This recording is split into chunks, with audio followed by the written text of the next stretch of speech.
Esto es Imagen Empresarial. Esta mañana está aquí en la cabina y se lo agradezco mucho. Regina Thié, ella es la CEO y cofundadora de una empresa muy interesante que se llama Cuéntame. Y ahora sí que, como dice tu empresa, Regina, cuéntame, ¿de qué es Cuéntame? Muchas gracias por la invitación, Rodrigo. Pues mira, nosotros estamos atendiendo la crisis de salud mental que hay a nivel mundial. La primera causa de discapacidad laboral siendo la depresión y afectando a 1 de cada 4 personas. Entonces, Cuéntame lo que hace es una empresa tecnológica que básicamente lo primero es que analizamos cómo se encuentra el nivel de bienestar de cada una de las personas y a partir de ahí le vamos dando planes personalizados para que pueda atender su salud mental. Yendo desde pues ciertos microlearnings, ¿no? Que ya puede utilizar la persona en cualquier momento, en cualquier lugar, hasta terapia psicológica y ciertas comunidades donde puedas compartir tu avance con otros. Claro, ¿cómo se integra la parte tecnológica? Es decir, tú eres una startup. ¿Cuánto tiempo tienen? Sí. Y sobre todo, ¿qué papel juega la tecnología? Pues mira, ya llevamos 5 años operando. Estamos, la verdad, muy apasionados por este tema. La tecnología juega 2 roles. El primero es poder identificar cómo se encuentra y dar estos caminitos personalizados en lugar de que tú te tardes quizás 10 años encontrando cuál es la solución adecuada para trabajar tu salud mental. Nuestro algoritmo lo hace en cuestión de literalmente segundos y te va dando esa recomendación adecuada para ti. Va aprendiendo qué cosas funcionan de acuerdo a la efectividad de lo que estás haciendo y lo que estás tomando, qué te hace sentir mejor, qué te engancha más y te vamos recomendando hacia eso. Y por otro lado, para las empresas, porque actualmente estamos entrando en sector privado, lo que hacemos es que analizamos cómo se correlaciona esto con la rotación. Obviamente la información la compartimos de forma anonimizada y agregada, es decir, que ningún colaborador se pueda saber quién es exactamente. Juanito está deprimido, Sí, tiene mucho estrés. exacto, siempre cuidando la confidencialidad. Pero sí nos puedes dar, oye, ¿cuánta gente tienes en agotamiento laboral? ¿Cuánta gente tienes en riesgo de rotación? ¿Cuánta gente la tienes muy motivada? Y que con eso las empresas puedan hacer planes de acción que realmente retengan a su colaborador y promuevan su salud. Claro, ¿cuál es la estructura con la que hacen la evaluación? Sí. Y regreso un poco a lo mismo. En términos de tecnología, esto ocurre de manera digital, digamos, la encuesta que hacen a la fuerza laboral de una empresa, y cuáles son los parámetros o tienen un algoritmo para identificar, inciso A, recae en tal, análisis de datos y te da resultado B. Así es, exactamente. Básicamente lo que tenemos es Machine Learning, entonces obtenemos arquetipos a partir del assessment inicial que la persona realiza y en estos arquetipos vamos identificando para ciertos grupos qué funciona más. ¿De dónde viene este assessment? Bueno, está validado por la American Psychological Association, que a nivel mundial es la asociación más reconocida en términos de salud mental. Está validado en población latinoamericana, porque pues sí somos diferentes al resto del mundo. Y la efectividad la vamos midiendo, básicamente viendo cómo estamos logrando mejorar tu estado de bienestar, ¿no? Igual con ciertos assessments. Qué interesante. ¿Y cómo se da, digamos, el componente en términos de el tiempo, por un lado, y sobre todo la confianza de cara a los trabajadores para que contesten con cierto grado de sinceridad? Totalmente. Mira, sí, cuando arrancamos, lo primero es un entrenamiento a dirección sobre qué es la salud mental. Porque si lo hacemos esto como para ver en dónde sanciona, no funciona. Sí, porque luego, por ejemplo, me ha tocado ver, y son muy válidas, pero estas encuestas en donde dicen la empresa feliz o la empresa donde todos trabajan muy bonito, está muy bien, y eso es de cara, sobre todo, pues a que la empresa cuelgue un distintivo que dice, pues esta es una gran empresa para trabajar, o en esta empresa son todos muy felices. Sí. Y aquí lo que tú estás planteando no es tanto para reconocer o no a la empresa, sino para primero mapear un problema, digamos, vinculado a un punto de dato que es, por ejemplo, rotación, ¿no? Exactamente. O productividad. Así es, exacto. Y ahora que viene la nueva tabla de enfermedades laborales, ¿no? En donde ya se reconoce el tema de insomnio, ansiedad, depresión, agotamiento laboral, pues se vuelve cada vez más crítico, ¿no? Digo, esto la verdad es que no es nuevo, Rodrigo. ya viene incluso por parte de Secretaría del Trabajo desde la norma 035 de cómo mitigar los riesgos psicosociales que son un riesgo para el negocio. ¿Por qué? Porque hace que la gente en una planta se accidente, el que quizás afuera de su planta o centro de distribución lo hayan asaltado o la hayan asaltado, y el no identificar ese tipo de situaciones y dar las herramientas adecuadas en el momento que la persona lo necesita, te cuesta a ti como organización, te cuesta en un accidente, te cuesta en que la gente se te va. O sea, imagínate que el 40% de la rotación viene por un mal líder, por altas jornadas, por un mal balance de vida y trabajo. Oye, y perdón, te interrumpo un poco, pero tú has trabajado con empresas muy grandes, globales. Hay, digamos, en los datos que ustedes recogen, en donde tú a lo mejor ves un mapa de calor o no sé cómo lo identifiquen, pero dices, oye, ¿por qué en esta área en específico, que es paralela a esta otra área, aquí la salud mental pues está deteriorada y en este no? Sí. Y a lo mejor, y te lo pregunto porque ahora mencionabas liderazgos, y a veces hay liderazgos tóxicos, otros que no son tóxicos, etcétera. ¿Has encontrado eso? Totalmente. ¿Y qué tanta es la influencia, digamos, del liderazgo en términos de la salud mental? Sí, es así. Realmente uno de los indicadores más importantes, el líder. O sea, el líder sí influye en la salud mental de la gente. Como tú dices, trabajamos con empresas transnacionales, desde un Nestlé, un Cemex, ¿no? Y entonces vamos viendo y correlacionando tanto por industria la temporalidad, ¿no? Por equipos de trabajo también va fluctuando y podemos hacer básicamente comparativos por industria para que también vayamos viendo, oye, estos equipos en esta temporada es donde más se estresan. Sí, una empresa de consumo en diciembre va a estar muy estresada, exactamente, ¿no? Porque es la temporada fuerte. Sí, entonces, ¿cómo podemos habilitar a que la gente no se caiga en un agotamiento laboral? ¿No? Que quizás vienen temporadas muy fuertes, ok, ¿cómo entonces después de esta temporada fuerte tú ayudas a tu gente a recuperarse?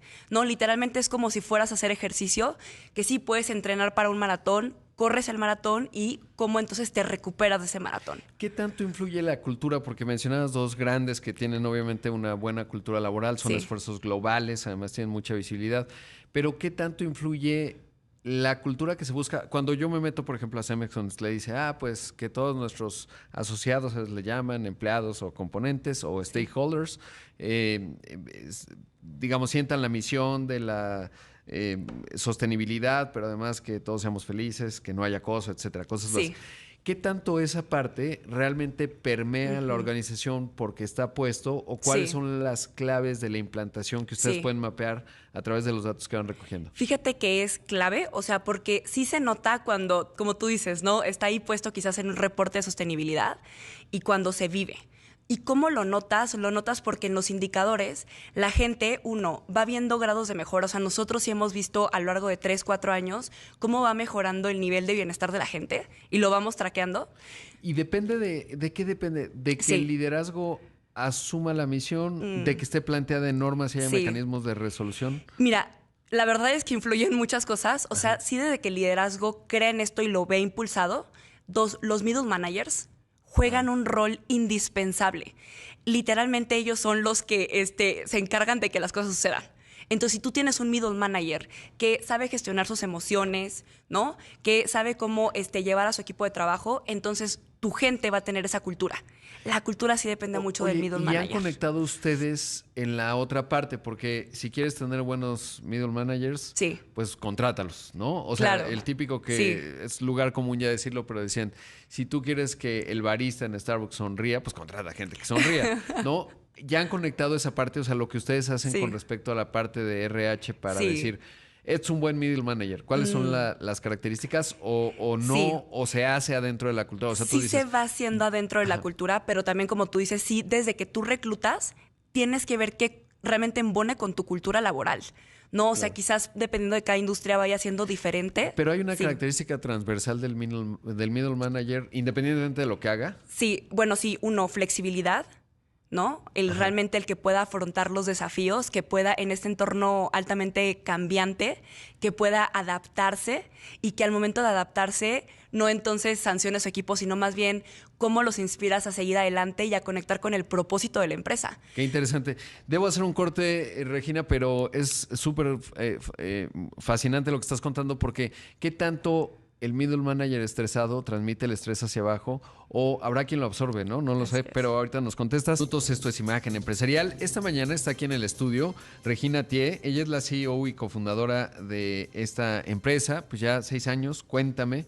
Regina, ¿qué hay? Bueno, ya hablamos, porque puede sonar mucho y digamos, pues las empresas buscan tener un buen ambiente laboral, etcétera, pero esto no es un tema, digamos, de responsabilidad social empresarial o de ponerlo en un distintivo o en tu reporte, que sí, no está mal ponerlo, es bueno, ¿no? Decir, nosotros tenemos un buen clima organizacional. En las empresas globales, de hecho, se mide de manera importante, tienen mediciones internas, externos. Pero también hay un tema de rentabilidad, ¿no? Porque cuando uno va, dependiendo de la industria, por ejemplo, en el sector minorista, la tasa de rotación puede ser de 100%. El otro día estaba con un amigo que está en el negocio de la comida rápida, 200% de rotación de personal. Y va variando, ¿no? Hay otras empresas que tienen una rotación de personal. Ahorita me estaba tratando de acordar a alguien que me decía, no, nosotros tenemos una rotación de personal de la mitad de lo que suele tener. O te contaba ahorita en el corte que tuve la oportunidad de estar en una mina en donde el 30% de las personas que están adentro en la operación de la mina son mujeres, ¿no? Conducen camiones pues de 100 toneladas para sacar, ¿no? El mineral. Y entonces, pues hay un punto, digamos, de rentabilidad de las empresas que es fundamental. Pero antes tienes que tener el diagnóstico en una dimensión que suele no medirse, ¿no? No solo es ausentismo laboral, porque detrás de eso pues puede haber depresión, puede haber estrés, etcétera. Digamos, ¿cuál es el horizonte que tienen ustedes y cómo impacta la rentabilidad una vez que, por ejemplo, llegan contigo y te dicen, oye, pues sí nos interesa? ¿Cómo funciona? Sí. Mira, sí es súper importante eso que mencionas de ir traqueando cuáles son estas métricas de mejora, no nada más en términos de tu clima, ¿no? De cómo la gente lo siente, que cuando entras a una empresa tú ya sientes este clima, claro, ¿no? Que se vive y que viene desde arriba hasta todas las áreas de una organización. Mira, nosotros hemos logrado específicamente en la industria de alimentos y bebidas, tenemos el caso traqueado de 4 años, logramos reducir en el centro de distribución más grande de Latinoamérica de esta organización en un 50% la reducción de rotación laboral. Como atendiendo, el principal punto de dolor que ellos tenían era el tema de violencia de género en sus casas, ni siquiera en la empresa. Wow. No, entonces imagínate lo que le costaba a esta empresa literalmente estar reclutando cada mes gente que se le estaba yendo, que los entrenaba, ¿no? Que el periodo de entrenamiento generalmente es de 3 meses. Se te va porque hay un tema en el hogar, en la misma sociedad. Entonces, eso es un indicador bien importante. ¿Y cómo lo atendía ustedes ayudaron en el diagnóstico? Me queda muy claro. Pero en la solución, porque pues alguien que a lo mejor no está escuchando dice, bueno, pues sí, qué problema, pero pues yo de la empresa, de la puerta de la empresa hacia adentro, lo puedo controlar. Claro. De la puerta de la empresa hacia afuera, no necesariamente. Sí. Pero por lo que me dices, a lo mejor sí. Totalmente. ¿Qué tipo de mecanismos o cómo fue eso? Mira, lo primero es comunicación. O sea, desde hablar sobre el tema, que las personas sepan, oye, cuando estás viviendo una situación de violencia en tu casa, ¿qué estás viviendo, no? O sea, ¿cuáles son un poco este checklist? Esa parte de comunicación es clave. ¿Y qué herramientas tienes para apoyarte? Entonces, nosotros, por ejemplo, dentro de la plataforma, porque digo, creo que esto, no sé si lo sepa Rodrigo, yo soy de Chihuahua, entonces para mí es bien importante que podamos llegar a población operativa, maquilas, call centers, ¿no? O sea, de verdad donde estamos la mayor parte de la población. Y entonces se viven ese tipo de situaciones, ¿no? Entonces, ¿qué tipo de herramientas tenemos? Tenemos desde herramientas, por ejemplo, terapia psicológica, de oye, cómo tener este acompañamiento si estás viviendo alguna situación de violencia en tu casa, ¿no? Y que esto, pues, al fin y al cabo trae aspectos financieros involucrados, ¿no? Trae aspectos hasta incluso a veces legales involucrados. Y cómo tú puedes acompañar a alguien que está viviendo alguna situación de violencia también. ¿No? Qué interesante. Ahora, en la otra parte, digamos, en términos de cuál es la principal prevalencia que hay en los padecimientos mentales que hoy estás encontrando en las empresas en México. Es apasionante ver cómo se va cambiando por temas de género e incluso generación. No, lo que estamos viendo, por ejemplo, mucho con los jóvenes es un tema de ansiedad y mucho por cuestiones sociales, ¿no? De relaciones de pareja, de relaciones en el espacio de trabajo. O sea, ahí es donde estamos viendo en generación Z y millennial como la mayor prevalencia de ansiedad generalizada, viniendo por una situación de relaciones interpersonales, ¿no? En gente mucho más baby boomer, ¿no? Un poco más grande, depresión. estamos viendo mucha depresión, ¿no? Este tema de ya no sentir que estás conectando con tu propósito o te jubilas y entonces, ¿ahora qué haces? ¿No? Sientes que ya no, regresas a tu casa y ya no hay este sentido de ¿y ahora qué hago? Con niños estamos viendo mucho también ese tema de ansiedad. Y específicamente en mujeres estamos viendo el tema de este agotamiento laboral, de burnout.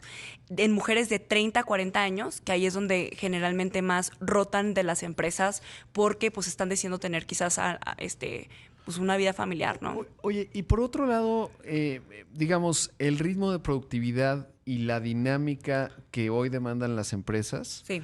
pues requieren inevitablemente un nivel de estrés importante, ¿no? Sí. Porque además, por ejemplo, alguien que está en un trabajo de oficina y que de repente empieza a lidiar con el cambio tecnológico, que Sí. no va a ser otra cosa más que acelerar en una empresa que además tiene pues un dinamismo porque está en un mercado globalizado en donde está compitiendo Sí. y el estrés de toda la organización es natural porque si no lo tuviera estaría en la autocomplacencia y probablemente va a desaparecer. Sí. ¿Cómo, digamos, ayudar frente a una realidad que es ciertamente el sistema económico, Sí. a como está, dependiendo del área, obviamente, pues está bajo mucho estrés porque de otra forma, si no necesariamente estás estresado, probablemente Así debería es. estarlo un poco más. Es que justo el estrés no es malo.